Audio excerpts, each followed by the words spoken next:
Pixar me rechazó.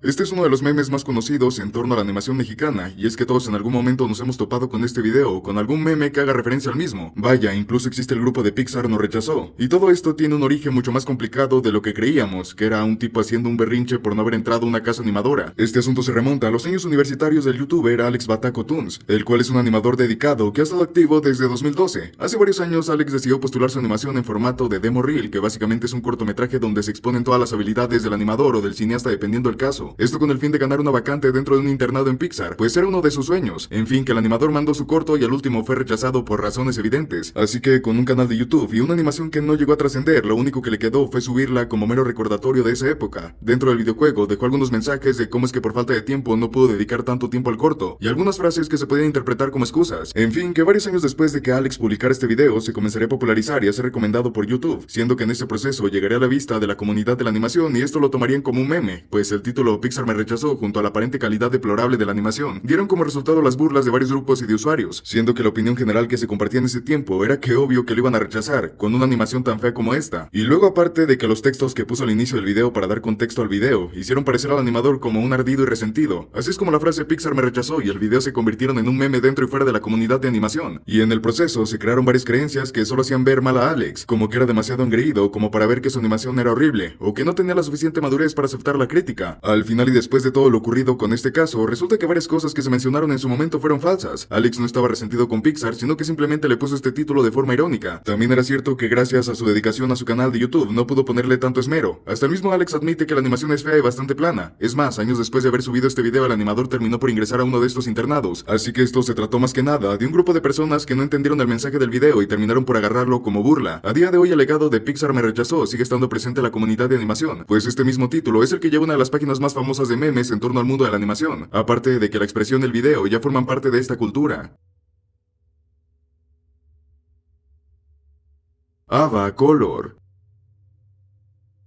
En nuestro país el inicio de la animación es todo un misterio, y todo gracias a que no se sabe con certeza cuál fue la primera animación en ser creada. Muchos se la atribuyen a que fue en el año 1916 y otros años más futuros, pero dentro de todo este tema lo que podemos asegurar es que la primera casa animadora dentro de nuestro país fue Ava Color, fundada en los años 30 por el médico Alfonso Vergara Andrade. Este hombre fue el pionero en la animación dentro de nuestro país, otorgando en su momento cortos animados realmente buenos, teniendo una calidad de animación como ninguna otra, asemejándose a la creación de cortos animados al mero estilo del Gato Félix, o animaciones de ese tiempo. Era algo raro el pensar cómo es que en nuestro país existía el potencial y capacidad suficiente para otorgarnos contenido de tal calidad. Lastimosamente la gran mayoría de contenido que produjo dicha casa animadora hoy en día se encuentra completamente perdido, pues con el pasar del tiempo no es como que muchos se dedicaran a preservar dicho contenido, pero de las obras que pudieron producir cabe resaltar que algunas eran un tanto controversiales en su trama, pues en aquellos tiempos los temas se tocaban de maneras distintas, haciendo que leer las tramas hoy en día resulten un tanto raras. Hasta la fecha se sigue trabajando por encontrar todo aquel contenido que con el tiempo se perdió, pero que lastimosamente tanto trabajo solo ha tenido como resultado fragmentos de escenas o solo imágenes. Al final del día esto es algo y con esto mismo se puede confirmar la existencia de dicho material, o al menos que en algún punto de este existió. Lastimosamente durante un tiempo tuvieron una crisis financiera y tuvieron que cerrar sus producciones, pues ya no contaban con los recursos necesarios para poder seguir creando cortos animados. A pesar de esto, en un futuro nuevamente se abriría Ava Color y llegaría siendo más fuerte que nunca, otorgando contenido de calidad y que realmente podría llegar a tener una competencia con el contenido de productoras de otro país. Con esto podemos ver cómo es que la animación dentro de México tiene una gran historia y desde un inicio tuvo un potencial digno de competir con producciones de primera calidad.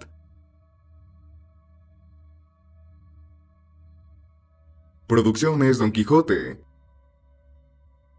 Al poco tiempo del éxito que fue la productora Ava, más gente comenzaría a interesarse de lleno en todo este mundo de la animación, y un pequeño grupo de personas con una gran imaginación lograría fundar Producciones Don Quijote. Lastimosamente de esta productora se tiene muy poca información y con esto es evidente que la mayoría de cosas de que se hablan son meras especulaciones. Aún así nos gustaría llegar a mencionarlas para que no quede tan vacía dicha historia. En este punto se habla de dos casos por los cuales no funcionó y cerró dicha productora, porque si algo podemos asegurar es que fracasó muy prontamente. El primero se habla sobre que dicha casa animadora otorgaba un pésimo contenido, no daba imágenes dignas de ser reconocidas y estos mismos exigían mucho para poder comercializarlas, por así decirlo. Con esto era más que evidente que nadie las terminaría recordando y con el pasar del tiempo obligaría a las empresas a cerrar. Pero el caso más sonado y al que se le atribuye más credibilidad es el hecho de que Producciones Don Quijote tenía genios creativos muy ambiciosos, los cuales siempre estaban a la espera de poder crear más y más. Lastimosamente al ser una productora muy pequeña que se dedicaba a un nicho del cual apenas estaba comenzando a dar sus primeros pasos, no tuvo el apoyo que debería y sus producciones terminarían siendo canceladas en su totalidad, perdiéndonos tal vez de un contenido de calidad como ningún otro. Y también posiblemente si es que estos lograban sacar todo lo que se proponían, la animación en México tuviera un impacto completamente distinto. Se les da el crédito de haber sido los que mejores ideas y material tenían por producir. Lastimosamente, por los bajos recursos y el nulo apoyo, no pudimos ver de lo que eran capaces dichos animadores.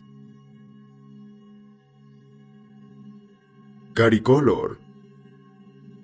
Si Producciones Don Quijote tenía el potencial suficiente como para cambiar la animación en nuestro país, Caricolor fue posiblemente la pérdida de animación que más dolió en México. Para comenzar tenemos que mencionar que dicha casa animadora fue fundada principalmente por uno de los comediantes y exponentes en la actuación en México. Mario Moreno Cantinflas fue el encargado de dar vida a dicha productora, donde gente con largos estudios en el ámbito de la animación comenzaría a trabajar, trayendo con ello una calidad de trabajadores como ninguna otra. Con esto era más que evidente que el contenido que se otorgaría al público sería de las mejores calidades, y conociendo el ingenio y ganas de trabajar de Cantinflas, no dudamos que nos pudiera haber otorgado las mejores animaciones del país. Dentro de esta se tiene un registro de que salió a la luz una que encantó al público. Esta misma llevaría por nombre Me Voy de Cacería. Lastimosamente a la actualidad, y como es de esperarse, no se tiene ningún metraje de la animación. Solo nos quedamos con imágenes de los diseños de los personajes y poco más. La cantidad de contenido es muy baja, pero tan solo con los diseños de dichos personajes podemos ver realmente la calidad que estaba dispuesto a otorgarnos. Lastimosamente, esto solo se quedaría aquí y en un solo corto, pues al poco tiempo se les mandaría hablar a todos los trabajadores de esta productora para poder asistir como ayudantes a Estados Unidos. Esto por el tema de la Segunda Guerra Mundial. Todos aquellos que terminaron trabajando dentro de Caricolor para crear animación se fueron a ayudar al país vecino, dejando tirado completamente todos los proyectos. Después de esto fue más que evidente que cerrarían la productora, y su único corto registrado no se sabe con certeza dónde fue que quedó, o siquiera es que en la actualidad aún exista. El potencial de la animación en México siempre ha existido, pero lastimosamente no se le da el apoyo que debería en la actualidad. Aún así, estas casas productoras son el perfecto ejemplo de que se puede crear cosas de una calidad excepcional.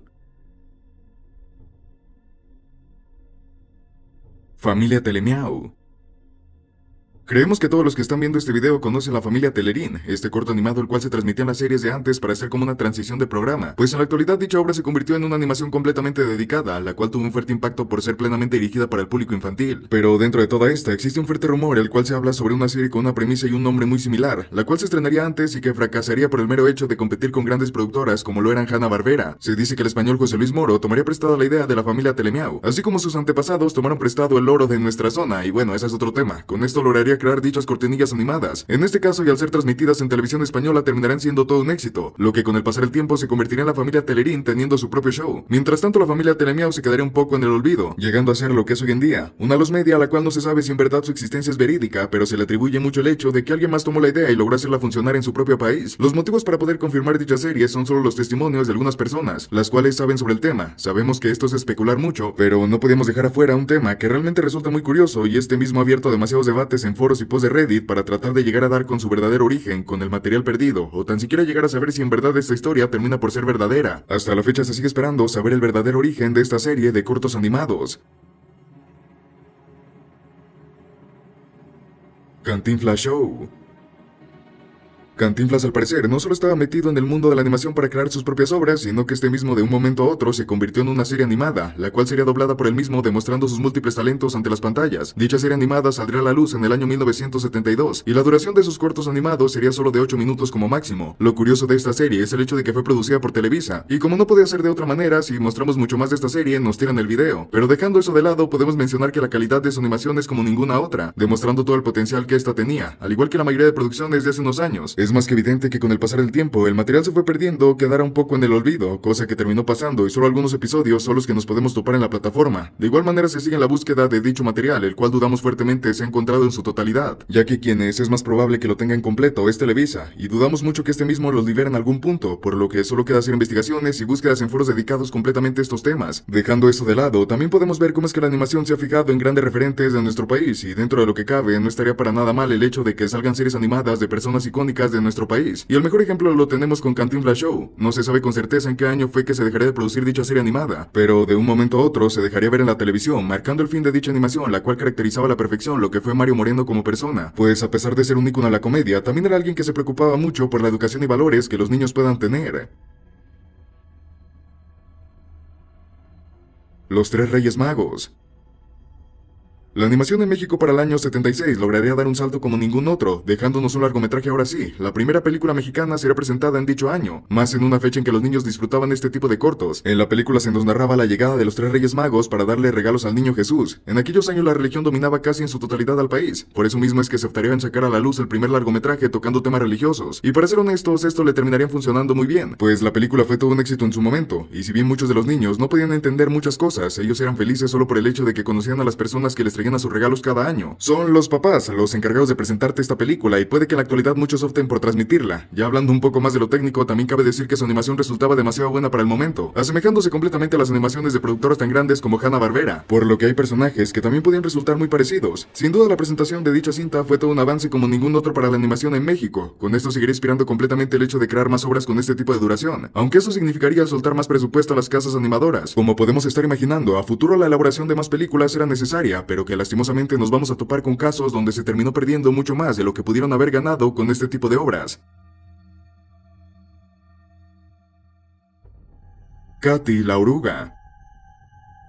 Como mencionamos con la película de los Tres Reyes Magos, esto inspiraría a muchos más a poder comenzar a trabajar en sus propias obras de este estilo, lo que fue de la mujer Silvia Roche. Esta mujer fue la encargada de escribir dicha obra. También es reconocida por ser escritora del programa Odisea Burbujas, por lo que tiene experiencia creando tramas dedicadas plenamente para los niños. Con esto lograría escribir la película, y con la ayuda de José Luis Moro y Santiago Moro la logró producir. Todo parecía bien para dicho filme. Lastimosamente no tuvo el apoyo que merecía y jamás fue estrenada en ninguna sala de cine. No se le vio potencial absoluto y se limitó a solo ser transmitida en televisión abierta. Después de esto, José Luis Moro llevaría dicha obra a su país de origen, donde en España tendría otro tipo de recibimiento, convirtiéndola en una película agradable. Con esto se trabajaría en una secuela donde veríamos cómo el encanto de la primera película se le debía plenamente a la escritora original. Prácticamente el español nos aplicó la misma de hace unos años con la familia Telemiao, y con el oro, ya saben, pero ahora no se funcionaría de la misma manera, por lo que la cinta quedaría completamente en el olvido al poco tiempo. En la actualidad, sorprendentemente, el encontrar la primera película en temporada resulta difícil, o al menos tenerla en buena calidad, ya que no se ha logrado conservar de la mejor manera. Al menos podemos decir que esta no es una lost media, ya que en realidad está en la plataforma, pero el tenerla en una calidad decente es el verdadero problema en todo esto. El caso de Katy la oruga nos deja ver cómo es que en ocasiones no le damos el apoyo que merecían las obras de nuestro mismo país, opacándonos casi en su totalidad a nosotros mismos. Al parecer el producto funcionó bien en otro país y ahora se le adjudica el hecho de que nos robó dicha obra, manchando un poco más la historia de México y España. Solo esperemos y ya no nos sigan tomando cosas prestadas con el pasar del tiempo.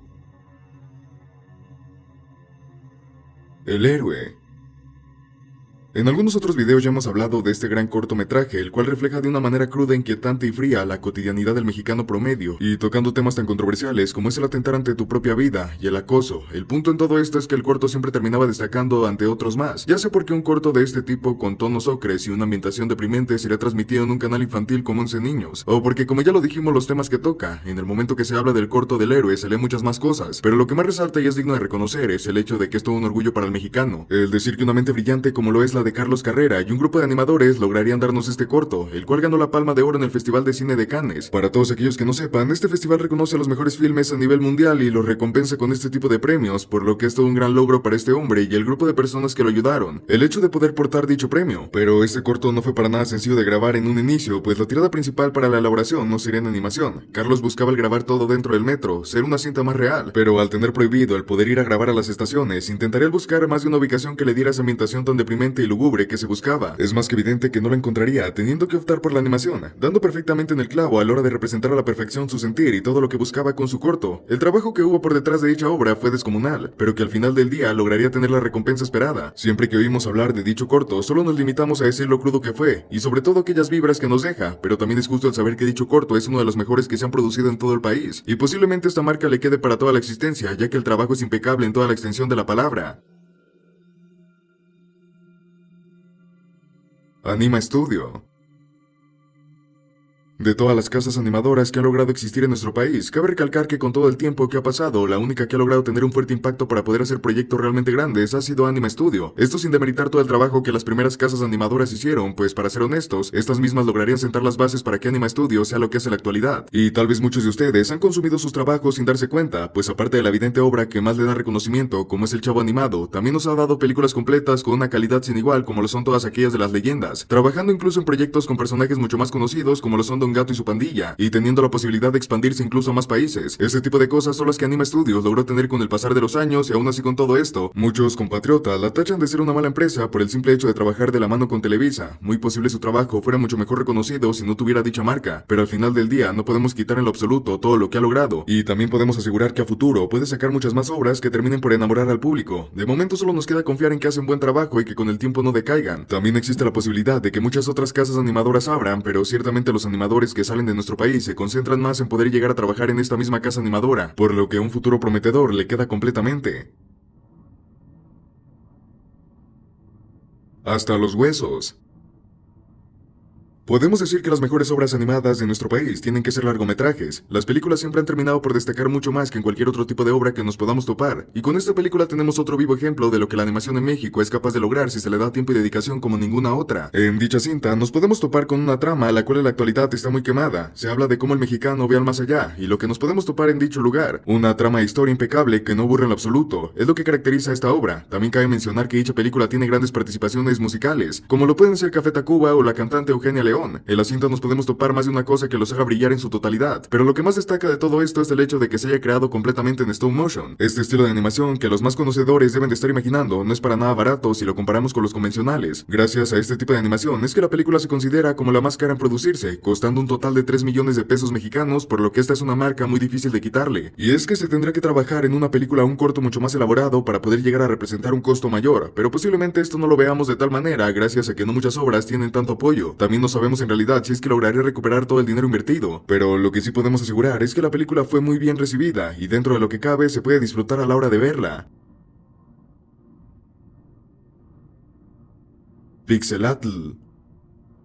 Como muchos pueden llegar a estar imaginando, no es muy común que los trabajos de animación en nuestro país sean muy bien recibidos o sencillamente no tengan el apoyo que necesitan para poder sobresalir. Al ver esto en el año 2011, se fundaría por primera vez este tipo de convención en la que podrías participar presentando diversos trabajos, como lo pueden ser el desarrollo de videojuegos, cómics y lo que más nos interesa en este caso, animación. Diversos proyectos han pasado por aquí para que las personas decidan apoyarlo para que sobresalga. Una serie, la cual salió de este lugar y es digna de reconocer, es la de Villanos, aquella que aparece en Cartoon Network. En un inicio salió en esta convención, la cual impulsó logrando hacer lo que es hoy en día, por lo que se puede ver el tipo de potencial que algunas personas tienen para producir este tipo de contenido. Hasta la fecha se siguen realizando estas convenciones, y ciertamente no dudamos de que en un futuro grandes proyectos puedan salir a la luz. Por eso mismo estamos solo a la espera de poder ver otra gran animación.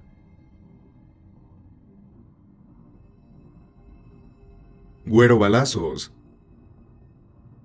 Este es un caso bastante peculiar por mencionar algo, y es que a estas alturas, ¿quién no conozca una de las mejores obras mexicanas, el Doomverso? Siendo que hubo un curioso episodio donde esta historia se enlazó con una de las casas animadoras más populares en los últimos años. Bueno, que Güero Balazo se trata de un cómic hecho por la editorial y página web Nostrafort y creado por Calcifer, uno de los antiguos miembros del Ario Pandilla. Todo dentro de Nostrafort fue un completo desastre, y la mayoría de las personas solo se dedicaban a burlarse del trabajo hecho por los amigos del Doom, siendo que los usuarios tomaron el personaje de Güero Balazos como representación LGBT dentro de Twitter y otras redes, con el único fin de hacer enfadar a Calcifer, pues el güero representaba este estereotipo del macho mexicano. Es ahí cuando entra el segundo personaje en esta historia, Animan Studios, una casa animadora estadounidense que se dedica a hacer animaciones para hombres que gustan de otros hombres. Esta casa se volvió extremadamente popular a comienzos del 2023, cuando una de sus animaciones se volvería un meme. Sí, la famosa animación del tipo caminando por la acera. A esto le siguió un montón de edits y rápidamente todo el mundo ya sabe de la existencia de estas animaciones, siendo que el público latino le dio un gigantesco boom en popularidad. Y a alguien se le ocurrió la idea de pedirle a Animan Studios que creara una animación de Güero Balazos, solo para molestar a su autor. Fue tanta la insistencia que supuestamente se llegó a crear esta animación sobre el personaje. Sin embargo, eso solo fue un malentendido. Animan hizo una ilustración para agradecer el apoyo latino y entre los caballeros de esta composición estaba el Güero Balazos. Posteriormente la noticia se tergiversó y todo el mundo pensaba que en verdad había una animación del personaje, al punto en que la gente pensaba que el corto de Cherry Bootram se trataba de esa animación, pero en sí nunca existió tal cosa.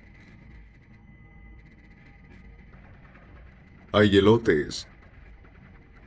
Es curioso cómo el internet nos ha dado una herramienta de comunicación tan masiva, pero al mismo tiempo nos mantiene encerrados en un círculo de consumo muy específico, pues siempre terminamos por enterarnos de proyectos animados interesantes sobre productoras importantes. Todos recuerdan el caso de Vi y Puppy Cat, piloto hecho por animadores independientes que tuvo una repercusión masiva y que todo el público exigió una serie sobre estos personajes. Casos como estos hay muchos, pero suelen ser hechos por la parte anglosajona de la animación. Este tipo de pilotos y cortos brillan por su propuesta alternativa, sin embargo la pregunta es constante, ¿no hay este tipo de propuestas en México? Sí que las hay, pero nuestros hábitos de consumo no nos dan chance de descubrir estas animaciones, así que les vamos a presentar un proyecto bastante prometedor y que no tiene ninguna exposición actualmente. Ayelote se trata de una miniserie de apenas 5 episodios basados en el cómic de Don Machón. La historia nos cuenta la aventura de un elotero con habilidades de John Wick de la Ciudad de México, el cual es buscado por la mafia mutante y su jefe Don Pavón, quienes controlan el mercado de los alimentos transgénicos, y siendo que nuestro elotero es el último que aún los prepara con maíz orgánico, será perseguido hasta el cansancio. Mucha violencia, un México cyberpunk, mutantes, corrupción y una esencia pocas veces explorada es lo que nos intentará traernos esta animación. El proyecto fue anunciado originalmente en diciembre del 2022. Hasta la fecha solo tenemos un tráiler promocional que nos deja ver fragmentos de la animación y hemos de decir que se ve excelente. Al ser un proyecto independiente, uno pensaría que sería el aspecto en el que más flaquea. Sin embargo, las escenas mostradas tienen una calidad comparable con animaciones hechas en estudios grandes. No tiene fecha de estreno o información de dónde va a ser distribuida. Sin embargo, estamos expectantes para ver nuevas noticias sobre el proyecto, que estamos seguros que va a ser de lo mejor que haya sacado la industria en los últimos años.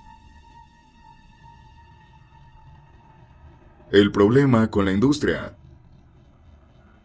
Existen múltiples cosas y factores que afectan a la industria nacional, pues no es que no hayan propuestas o interés por parte del público en querer ver animación nacional, pues allá afuera hay miles de personas que no dudarían en apoyar lo que se proponga como un anime mexicano. Sin embargo, no hay como tal una industria serializada que busque activamente la creación de animación. No es como que tengamos un Disney o un canal de series al estilo Nickelodeon o Cartoon Network, más bien siempre nos hemos mantenido de bloques enfocados a la animación en los distintos canales nacionales, y ese es uno de los mayores problemas. No existe un espacio dedicado a la animación o que tenga como premisa contener este tipo de proyectos. Ninguna productora, ya sea de señal abierto por paga, se ha aventurado en este sector. En su lugar lo han suplido con la creación de bloques dentro de sus canales, y a eso le tenemos que sumar el hecho de que las productoras no se arriesgan con la creación de proyectos de este estilo, pues es más redituable el conseguir las licencias de series populares de origen extranjero para transmitirlas, pues se tratan de productos ya establecidos que tienen un público que les van a ver sí o sí. El caso más evidente es el de Canal 5, un canal con temática más juvenil, con programas variados. Toda su animación es extranjera, a excepción de las producciones de Anima Studios. Azteca 7 opera de la misma forma, solo que ellos tienen un convenio con Disney para transmitir sus series. Canal 11 es un punto para la animación alternativa, pero entre sus propuestas no tiene ninguna animación nacional. El único lugar donde los creativos pueden encontrar un espacio para mostrar sus obras es en sus servicios de streaming, pero como nos ha dejado ver el tiempo, no es que sean muy populares dentro y fuera de México. Pero no solo es que las empresas sean las que rechacen las nuevas propuestas a causa de un arriesgue económico. De cierto modo, los animadores y creativos tienen la culpa por no arriesgarse tanto. ¿Qué queremos decir con esto? Pues que la mayoría de series y de historias tienen las mismas temáticas y conceptos: cultura azteca, dioses mitológicos de la era prehispánica, jaguares, día de muertos, luchas y un largo etcétera. No es que estos conceptos no puedan ser explotados para crear una historia interesante, al contrario, da para explorarse de diversas maneras, pero el punto es que la mayoría de producciones no salen de lo mismo, y se vuelve cansado para el espectador tener que ver la típica película o serie mexicana que trate de estos temas. Hasta la animación independiente se pueden ver estos detalles. No es que no nos enorgullezca nuestra cultura, ese no es el problema, sino que ya ha sido tan explorada de nuestro punto de vista que ya hasta se toma como algo genérico, siendo que hay historias y propuestas que nunca se exploran por quedarnos atascados en la idea que la animación mexicana siempre se tiene que tratar de mexicanos. Es por eso que series como Villanos triunfaron, al no estar atados a este arquetipo de animación y explorar otro tipo de historias. En pocas palabras, esas son algunas de las cosas que aquejan en la animación nacional. No son todas, pero son las más relevantes.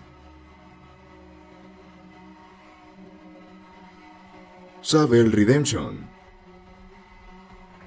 Anteriormente no lo mencionamos, pero otra de las cosas que limita bastante la animación dentro de nuestro país es que es un punto muy polarizante para los espectadores y los productores. O es específicamente infantil e inofensiva, o es adulta y llena de vulgaridades, pues todas las animaciones que han sido exitosas por este rumbo cumplen estas características. Es por eso que proyectos con una perspectiva más madura no tienen cabida dentro de nuestro mercado, y la película Sabel Redemption es la mayor prueba de esto. Este es un proyecto nacido de la mente del director Benito Fernández, que en un inicio estaba proyectado para convertirse en un cómic. Sin embargo, con el lapso de producción, la idea de convertirlo en una animación fue mucho más llamativa, así que terminó por convertirse en una película animada. La idea ya existía desde los 90s, pero no fue hasta 2006 que comenzó su producción debido a algunos problemas que el director tuvo con una casa animadora. Esto desembocó en la creación de la casa animadora iTrax Producciones. La historia de la película iba de un mercader inglés que en 1490 queda a la deriva a las costas españolas y es rescatado por una mujer de la cual se enamora e inician un romance. Cuando la pareja iba a escapar, el hombre es asesinado por un militar llamado Héctor Soto. Más de 700 años después, nuestro protagonista revive, pues en algún momento de su pasado había sido mordido por un vampiro. A la par descubre que Soto es un hombre lobo y sigue vivo en ese futuro, y allí inicia una guerra entre ambas razas. Tanto la historia, los personajes y la estética estaban pensados para hacerse un hueco en ese espacio poco explorado de las historias maduras. No es como que la película fuese violenta y profunda en su mensaje, pero sin que se distinguía por ser una alternativa a las típicas producciones infantiles. Justamente por eso es que nunca fue transmitida o proyectada en cines, pues ninguna distribuidora estaba dispuesta a aceptar una película tan inapropiada como esta, con la excusa de que no era apta para todo público. Evidentemente esto hizo enfadar bastante a su director, quien ya había invertido bastante en el proyecto. Se estima que la película costó alrededor de 10 millones de pesos, y dentro del elenco de voces estaban personalidades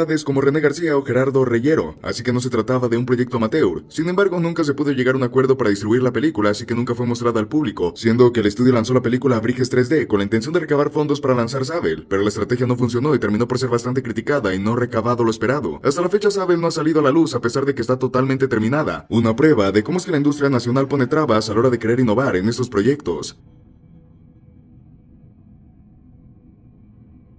Cricri y Disney.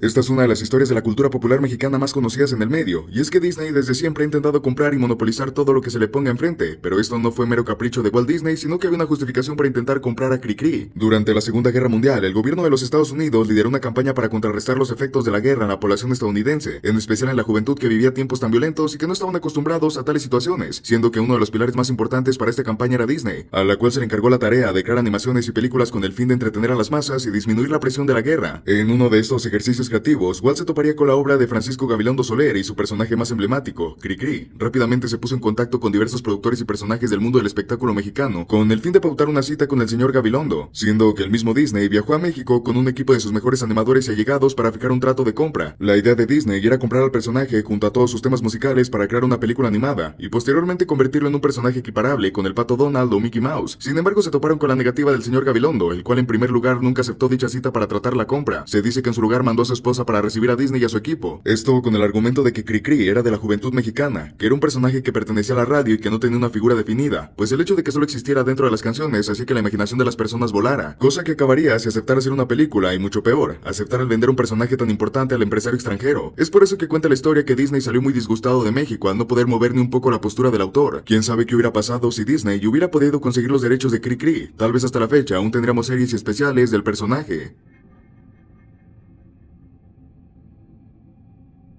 Así es como llegamos al final de este recorrido por algunos de los casos más curiosos sobre la industria de la animación en México, a pesar de que no sea una industria tan extensa o conocida como la de Estados Unidos y que tiene sus cosas. Así que cuéntanos, ¿estás de acuerdo que la animación mexicana tiene un problema actualmente? ¿O conoces algún otro proyecto nacional que merezca la pena? Hazlo saber acá abajo en la caja de comentarios. Sin nada más que decir, el equipo de Chamaqueados Medios se despide y esperamos verte de vuelta en un próximo video.